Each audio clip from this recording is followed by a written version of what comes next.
We have been told a persistent lie about progress. We look at the latest chips from companies like Nvidia, Apple, or Intel, and we see these staggering numbers: billions of transistors, teraflops of power, and neural engines that can simulate reality itself.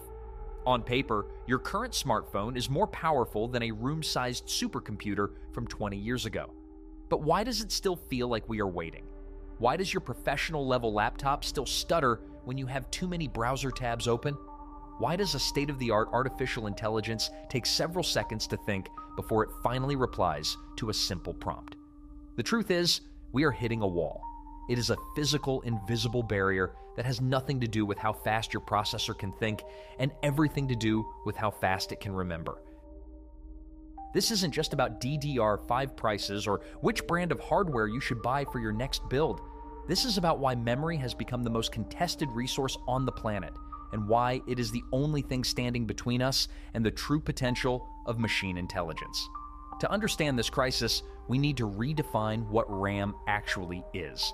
Forget the technical definition of random access memory for a moment. Think of it instead as computational presence. In the fundamental architecture of your computer, the SSD or hard drive is the long-term memory. It is a massive library where everything is stored safely. It is huge, but it is incredibly slow to access. The CPU is the brain, the part that actually does the work. But the CPU has a fundamental weakness. It has almost no storage of its own. It can only work on what is right in front of it in the moment. Imagine your computer as an office. The SSD is the file room down the hall. It holds everything, but it takes time to walk there and find a folder. The CPU is the ultra-fast worker sitting at a desk. RAM is the size of that desk. It is the now. If you want to run a program, play a high-end game, or ask an AI a question, the computer has to take that data out of the file room and place it on the desk. If the desk is small, it doesn't matter if your CPU is the smartest worker in human history. He will spend 99% of his time walking back and forth to the file room to swap papers because they won't all fit in front of him at once. In the tech industry, we call this the memory wall. And right now, that wall is getting taller every single day. Here's the scary part of the story. Since the 1980s, raw processing power has grown by thousands of percentage points. We followed Moore's law religiously, doubling transistor counts every 2 years and making our processors exponentially more complex. But memory did not get the memo. While CPUs became thousands of times faster, the speed at which data travels from the RAM to the chip, what we call latency and bandwidth, only improved by a tiny fraction of that speed. We have effectively built a world of Ferraris, but we are still forced to drive them through the narrow, cobbled streets of a medieval village. Why did this happen? It comes down to the brutal laws of physics. To make memory faster, you have to deal with electrical resistance, massive heat dissipation, and the physical reality of distance. Every single millimeter of copper wire between your RAM stick and your CPU adds a delay. At the speeds we are talking about now, operating in the realm of nanoseconds, the speed of light itself becomes a bottleneck. Then, artificial intelligence happened, and it completely broke the rules of the game. Most traditional software is what we call compute-bound.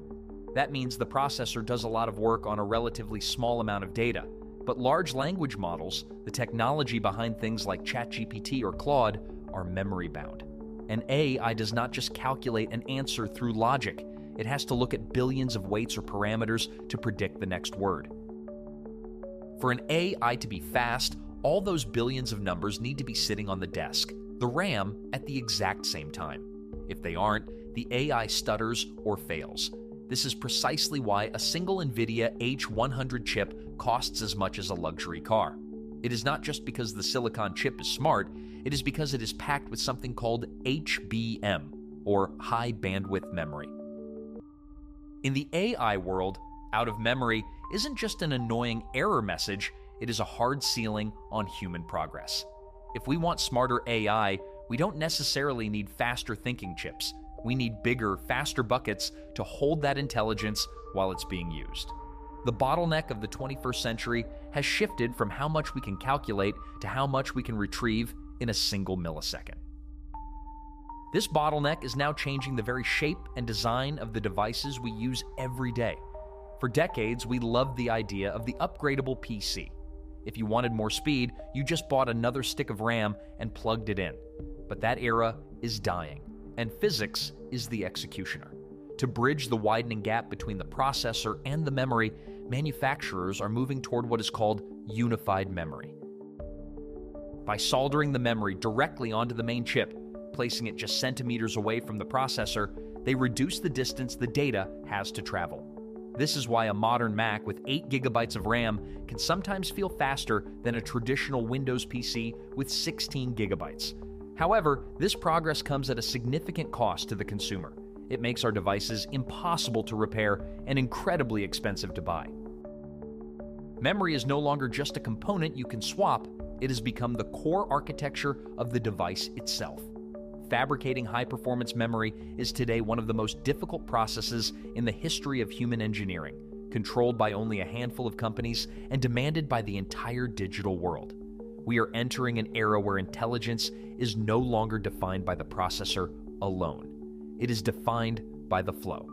Until the boundary between thinking and remembering disappears, we are all living on the wrong side of the memory wall. Thanks for watching. If you enjoyed this analysis, please subscribe to the channel to support my work.